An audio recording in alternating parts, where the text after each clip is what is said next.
День добрый, всем привет, друзья! За моей спиной вокзал, а это значит, что сегодня мое очередное путешествие. И сегодня я приехала в Сопот, самый популярный курортный город Польши. Сопот город небольшой, поэтому я уверена, что мы сегодня будем во всех его популярных местах. Поэтому приглашаю вас провести этот чудесный зимний заснеженный день вместе со мной, прогуляться со мной по Сопоту. Ну что ж, пошли гулять. Скажу вам так, что в Сопоте я еще не была. Если вы не помните, то Сопот — это один из городов, который творит Тrójmiasto, Гданьск, Гдыня, Сопот.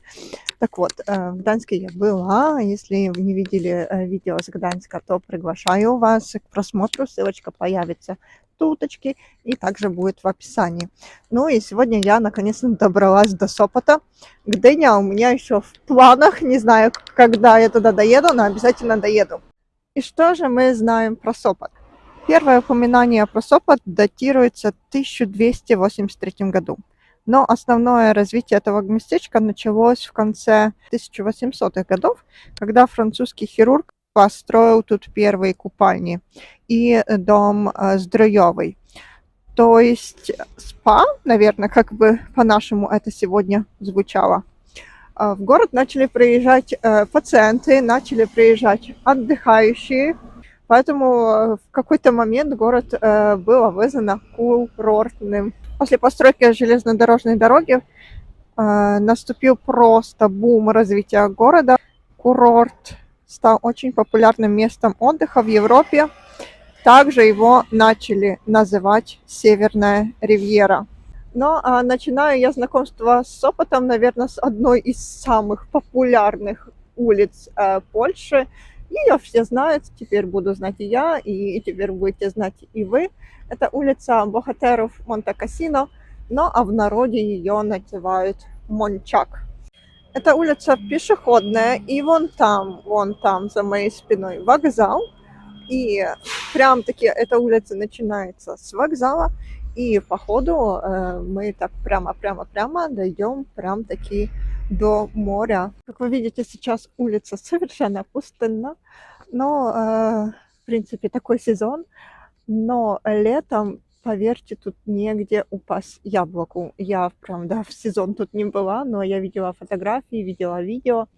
Эта улица полностью забита людьми. За моей спиной и современный символ города – это Кривой дом. Кривой дом получил первое место в популярном рейтинге 50 самых странных построек мира. Также BBC говорит, что этот дом вошел в список сказочных мест. Сам дом, он построен в 2004 году, и я вам скажу так, что действительно этот дом выглядит сказочно, как будто нереально. Но на первом этаже кавярня, на втором там вроде бы тоже какие-то офисы, и люди там не живут, но работают.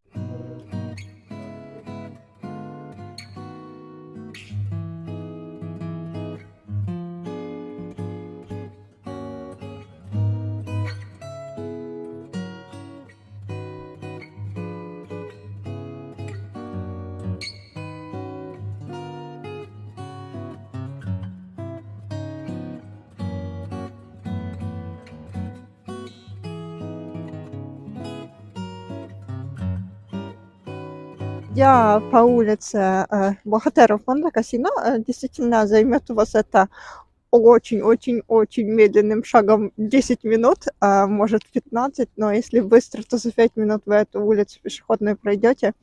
Мы выходим на площадь, где была елочка, и за мной это бывшая больнологическая лечебница. А вон там за лечебницей старый маяк. Но сейчас я вам все о них расскажу.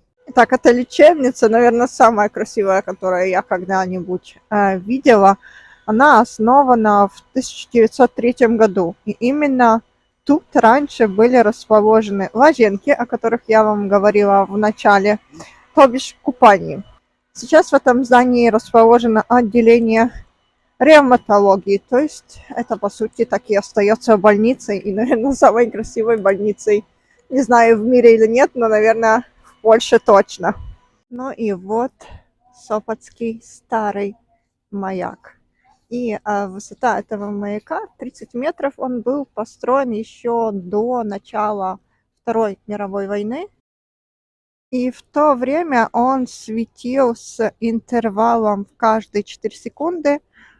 Однако после войны он был признан непригодным. И сейчас это смотровая башня. Но мне очень интересно, почему там идет дым.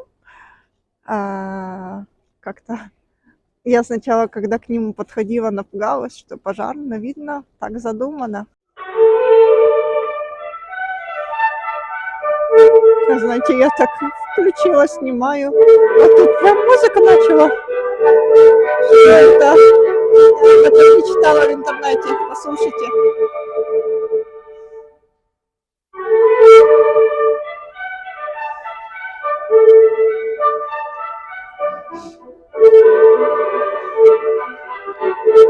Честно говоря, я не встречала никакой информации об этой музыке, которая исходит из маяка.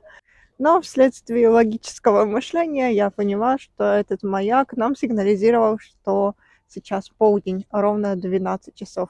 И в некоторых городах бьют колоколы, а тут играет музыка. Чудесно. Покружляв около маяка, я нашла вход в этот маяк. И независимо от того, сезон сейчас или не сезон, вход открыт, можно войти, можно подняться. Так что я сейчас поднимаюсь 30 метров.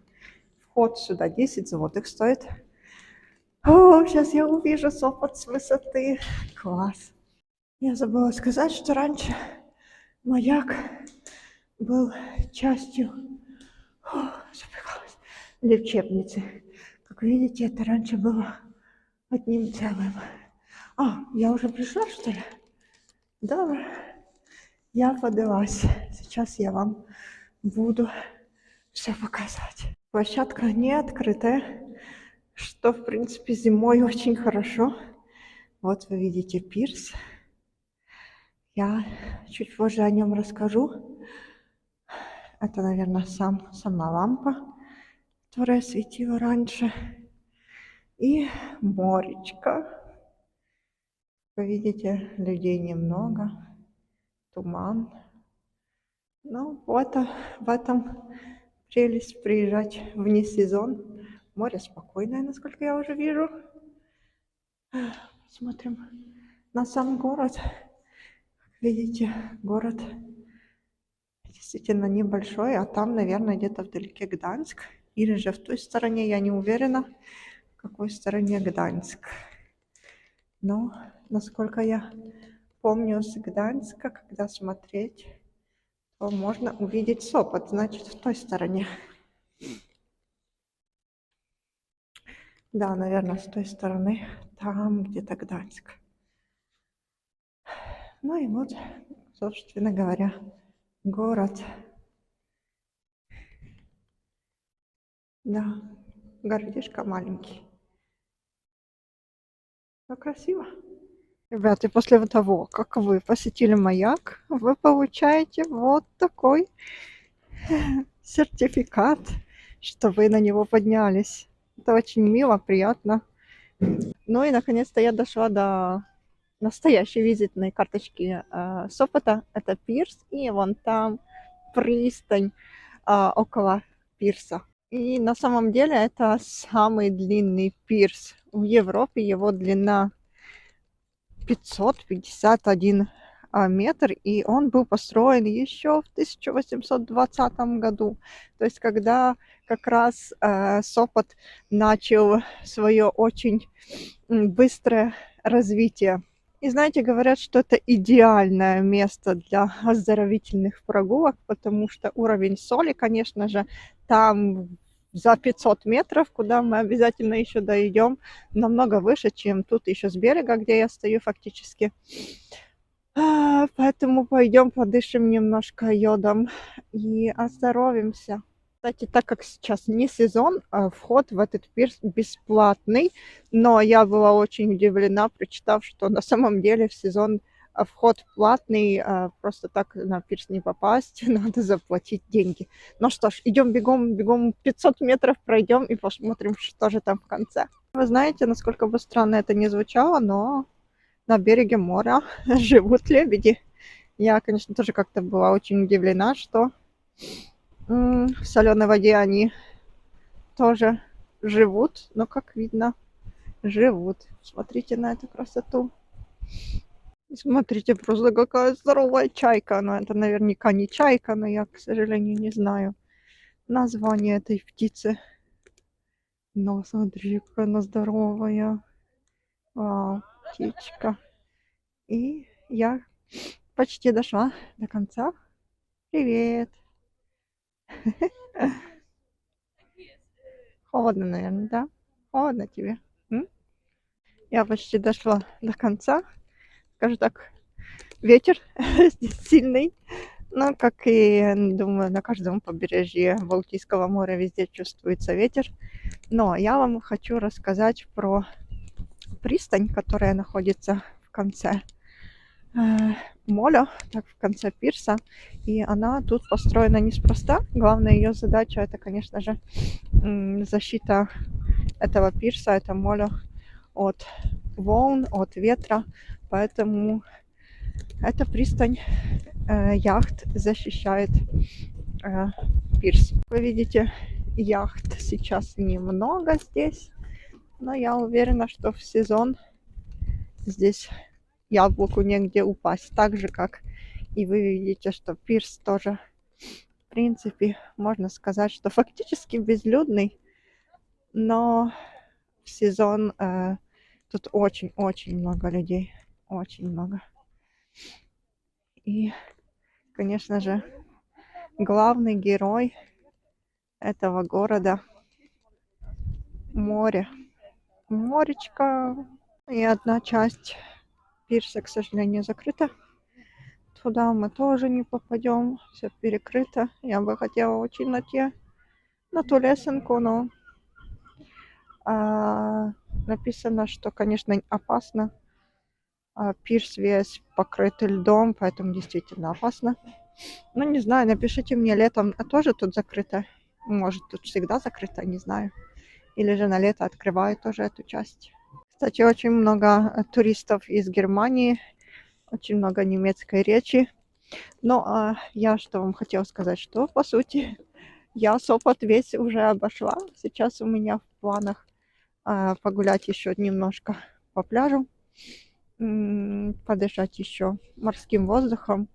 И буду я возвращаться. Так что, как я вам и вначале говорила, Сопот действительно маленький городок, туристический городок, курортный городок. Так что пишите мне в комментариях, кто был в Сопоте, кого не было. Хотите ли вы сюда приехать или нет? Может, кто-то тут отдыхал? Как тут вообще пляжи летом? А я буду с вами, наверное, здесь, на этом пирсе прощаться. И увидимся уже в следующих видео. Пока-пока!